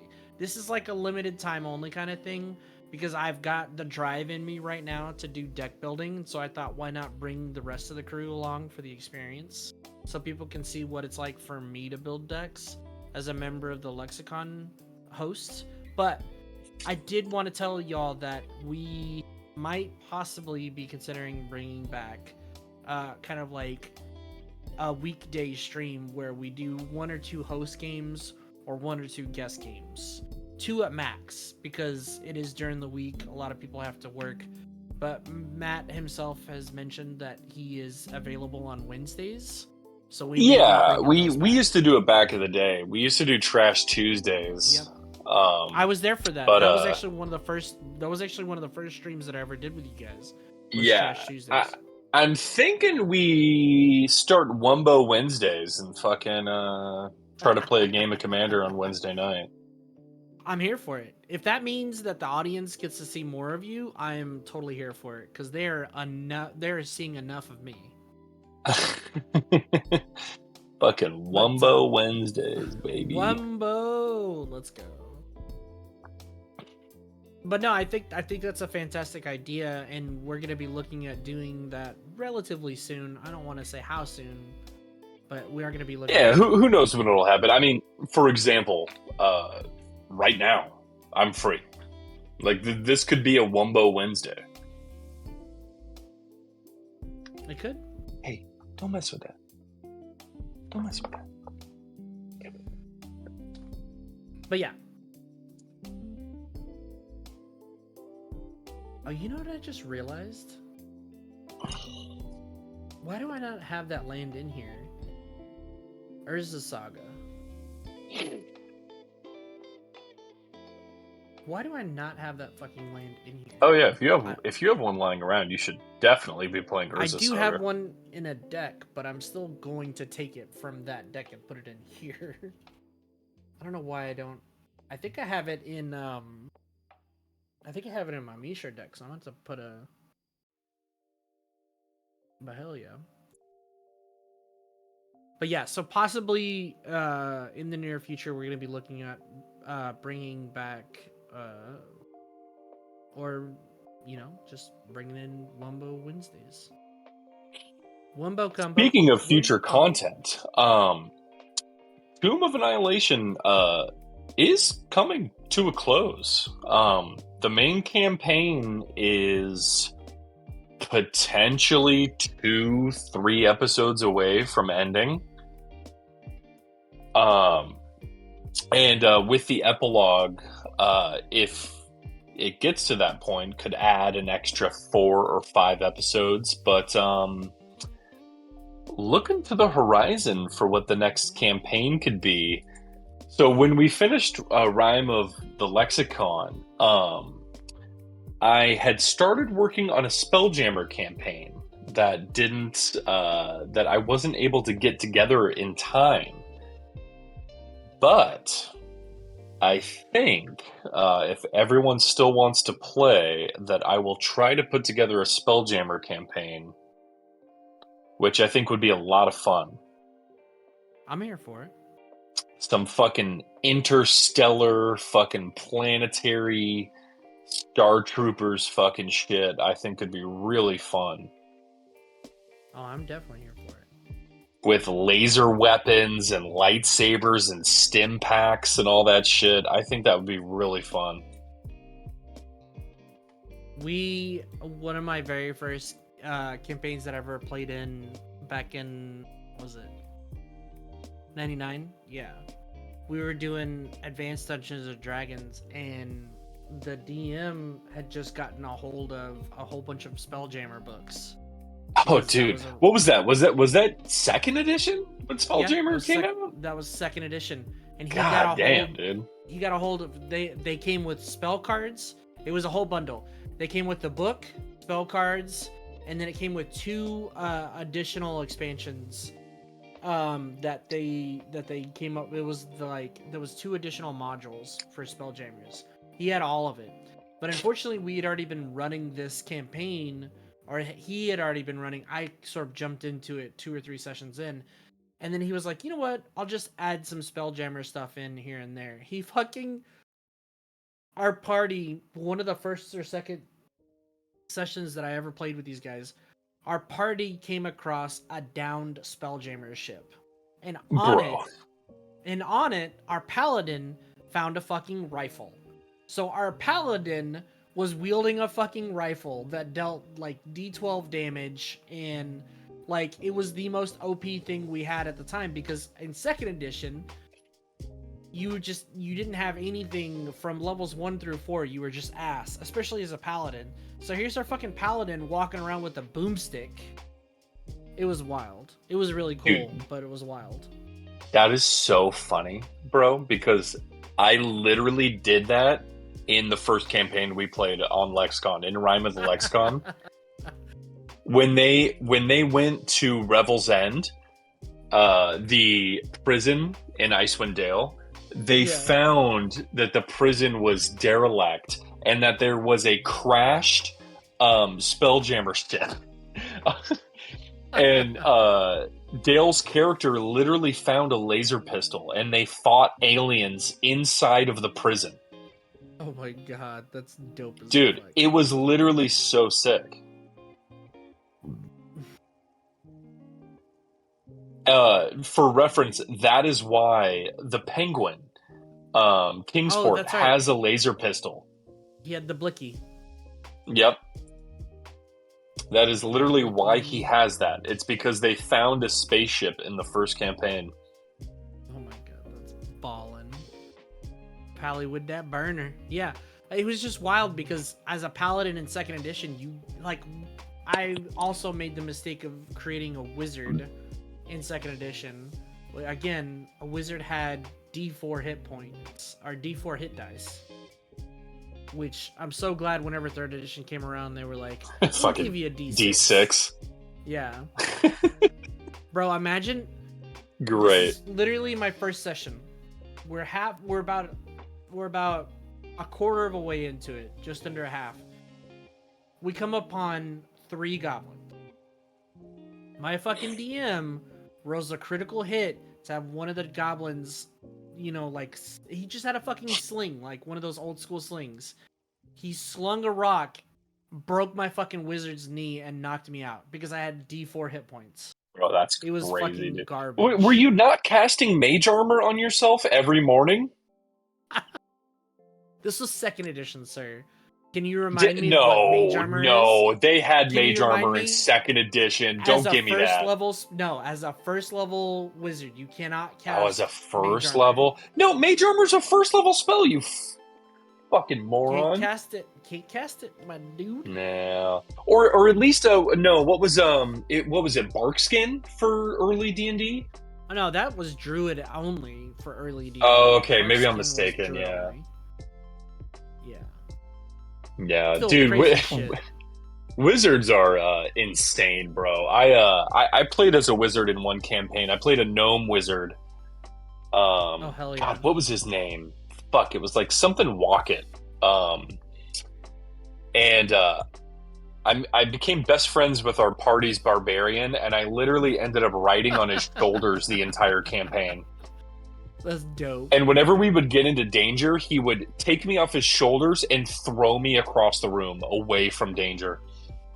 That's so fucking dope. Yeah, it was fucking hilarious, dude.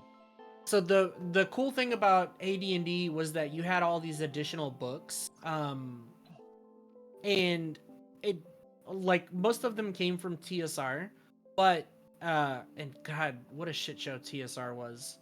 Like, you couldn't get fucking worse.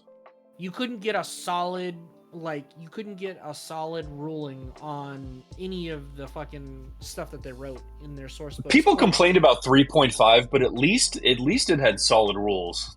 Yes, because TSR, like, it seemed like every single month we were looking at a new addendum that you had to BitTorrent in to add on to the supplementals. Oh, that's what it was.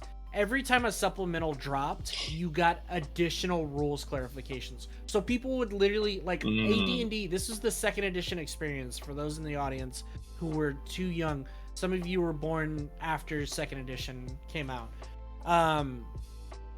This is what happened.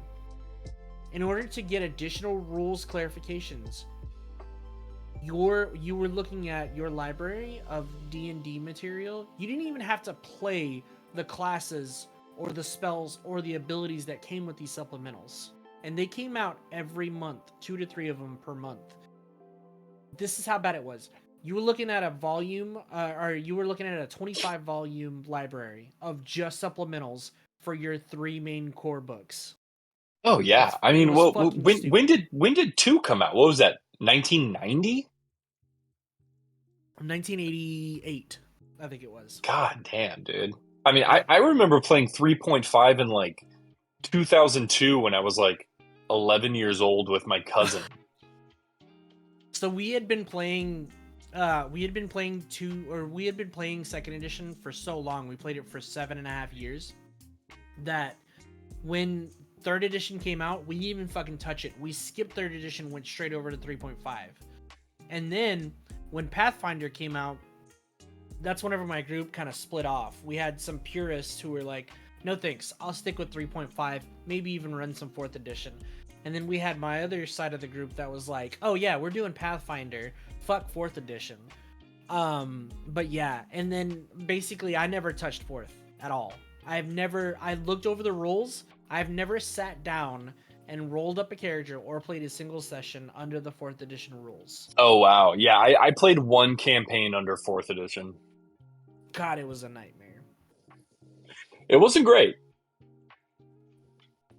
All right, and then, God, yeah, now we're in fucking we're in 5th edition. I've played rules.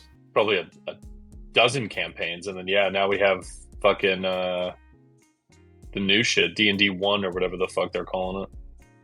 I still have my kind of reservations about it, but they are making better steps to smooth over a lot of quality of life stuff. I think it'll be good in the future.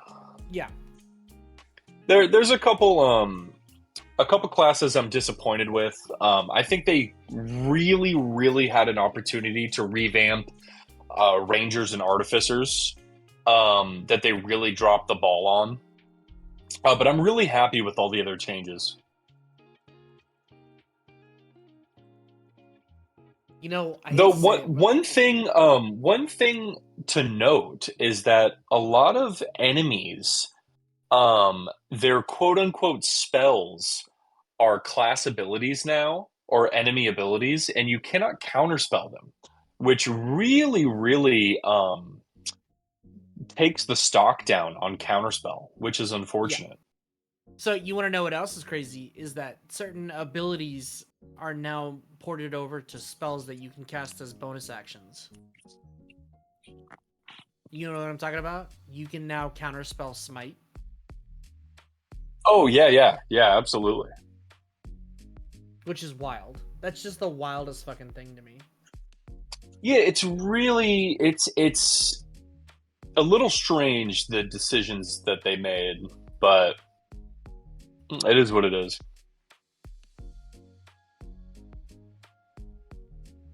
All right, we're winding down. I've got 102 in the main deck.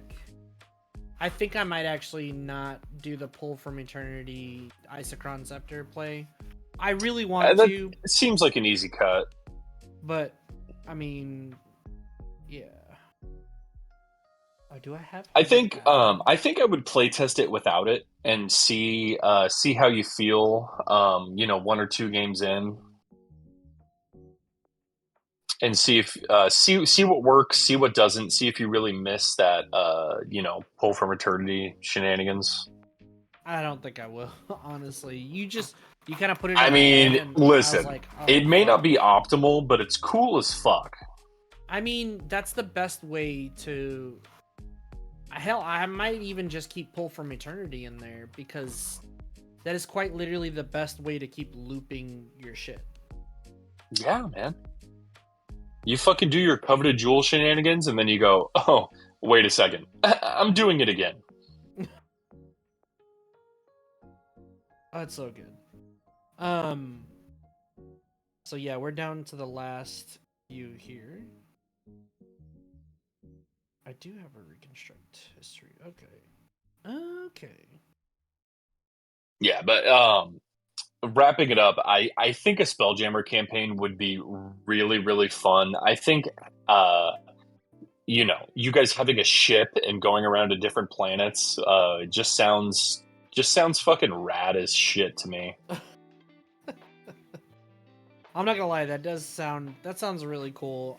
Honestly, so there's so much. Do you know the lore of the Spelljammers? Oh yeah. I I know the old lore and the new lore.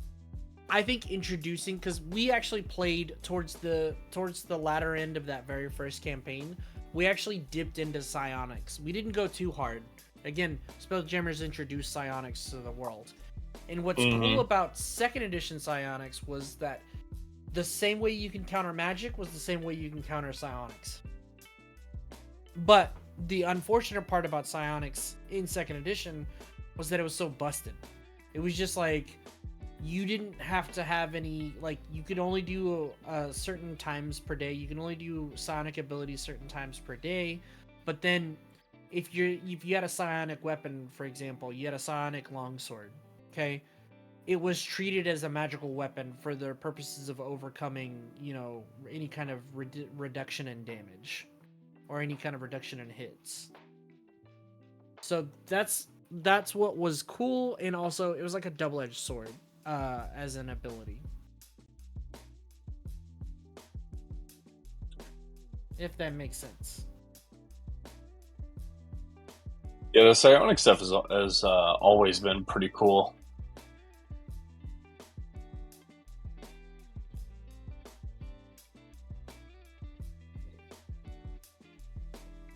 Honestly, just the idea of potions being like stim injections just really gets my juices flowing. But also, something about that just like makes me want to build a campaign. Introducing psionics also, it comes with this D&D's probably cooler bad guy in the kind of like pantheon of bad guys. And that is the Mind Flayer. Oh yeah, dude. So the Illithids. Introducing the Illithids into the sauce, you know?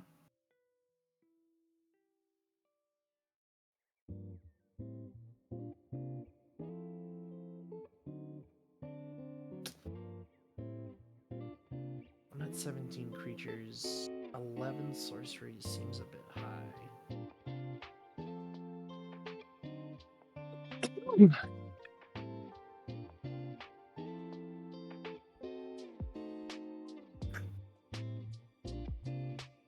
Oh yeah, that's what we're gonna do. We're gonna cut the pull from Eternity ISO Scepter. As fun as that sounds, it's just not. I think I will get rid of Vesuva here. Alright, there we go. That is 99 cards, folks. Oh shit. I need to replace a land. Well, 36 with the MDFC. My test hands are gonna look wonky as fuck. What are my stats here?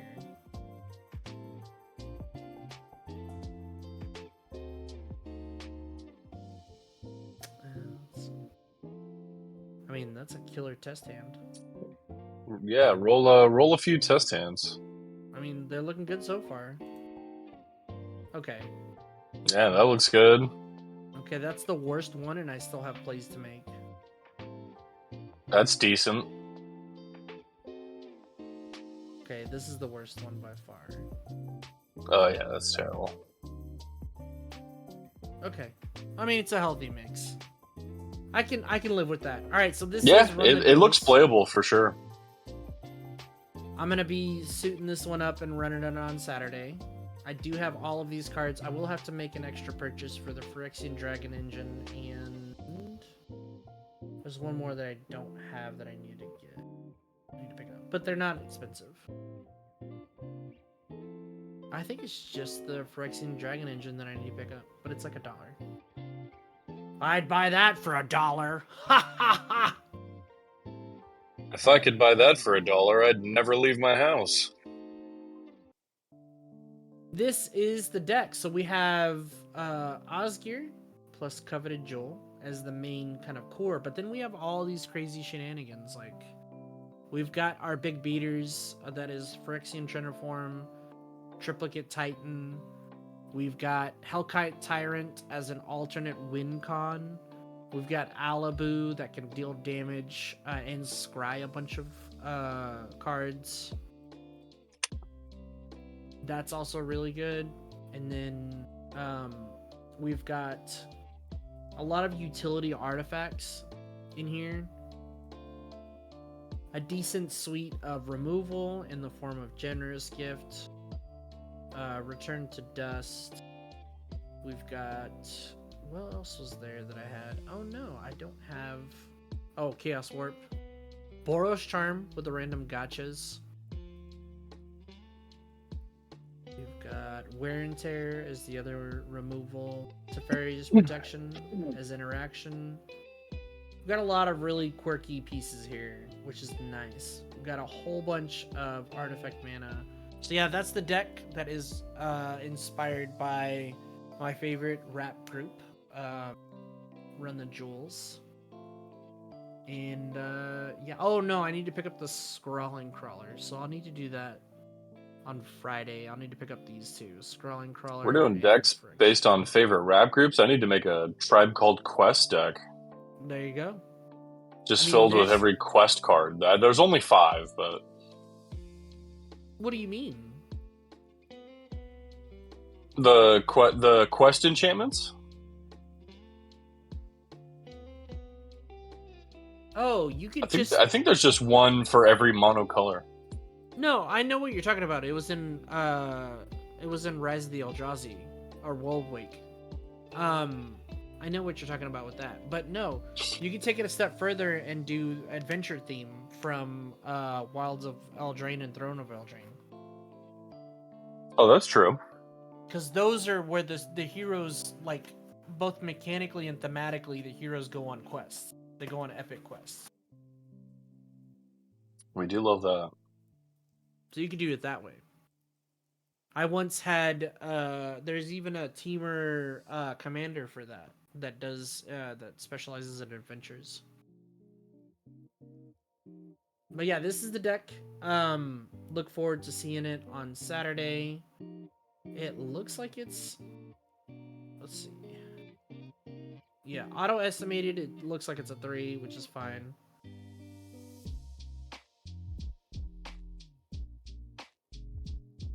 But that's crazy that that's a 3. Why? Because it has 2 game changers in it. That's what's so funny about it. I don't think it's a 3, but that is what it is. You think it's a 4? No, I think it's a 2. Okay. Yeah, I agree. It's because it has those 2 game changers. That's all. Oh, wow. We changed the game.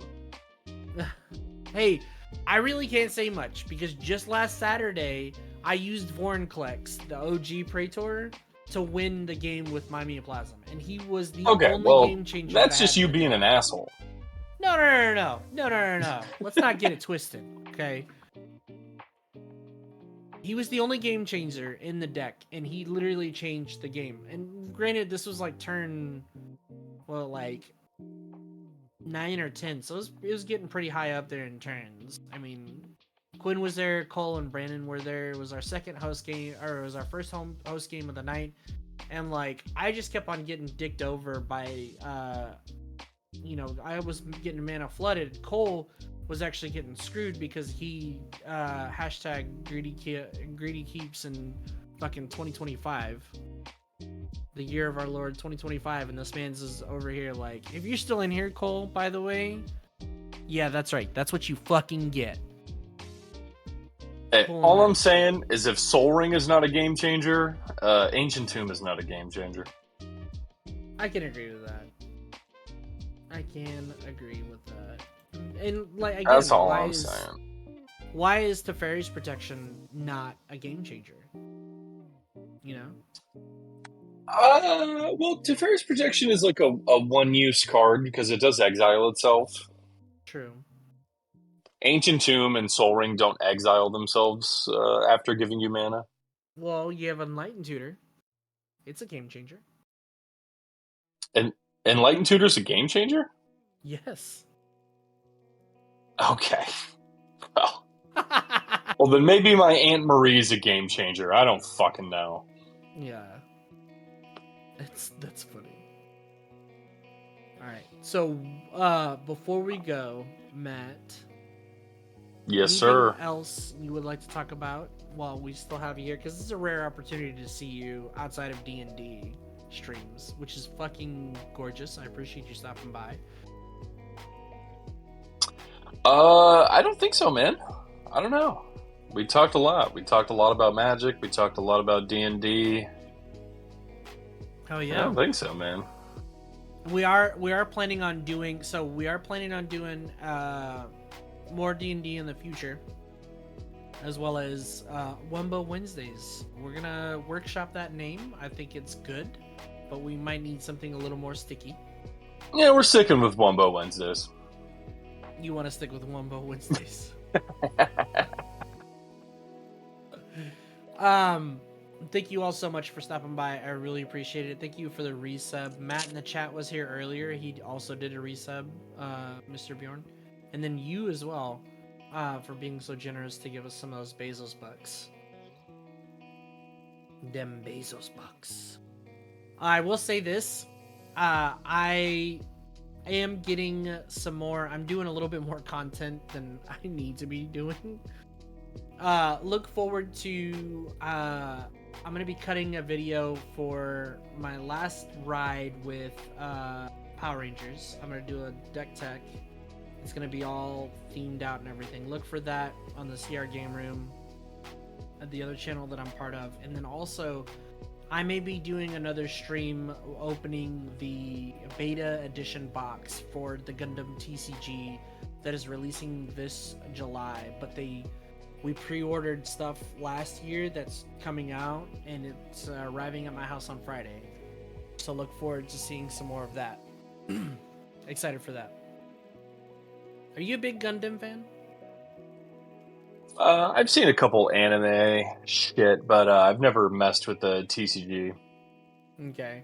Well, this TCG is brand new. Like I said, it was announced in September of last year. Beta box kits they went on pre-order on the Premium Bandai site. Do you know how long it lasted, their pre-order window? Oh god, if I had to guess, I would guess an hour. No, the pre-order window was for a week. Do you want to know Do you want to know how fast they sold out? An hour. Less than an hour. Yeah. They sold out completely. And then 3 weeks later, they did another run of pre-orders, and that sold out within 35 minutes. Sheesh. So anyway, I'm super excited for the game. It's a new game. So much so that they're already doing content over it. And we have a big scene down here in DFW, Texas, which is where I live. In our area, I can name at least 30 people who are in the game already, who are like actively playing it, because we had so many pre-release events. But also, out of the 30, about 10 of them are content creators. So it's like I get to play against, and I get to also watch other people who are local to my community with this awesome game. Anyway, thank you all so much. This has been Joe, the Joho Vega, and Matt Bjorn here in your Goodbye, home, everyone. here in your home for filthy brewing casual commander content. We're not drunk. Well, at least I'm not. Maybe Bjorn is. Drunk. Thank you all so much. Always a pleasure to have the Bjorn man on here, especially in the capacity that he is able to actually like fuck around and not be a DM. So it's really awesome. Thank you so much for the suggestions too. Like a couple of them I actually added to the list. They're gonna stick on the list because they're so fucking cool. Absolutely, man. All right, everybody. We will see y'all later. Bye-bye. Goodbye.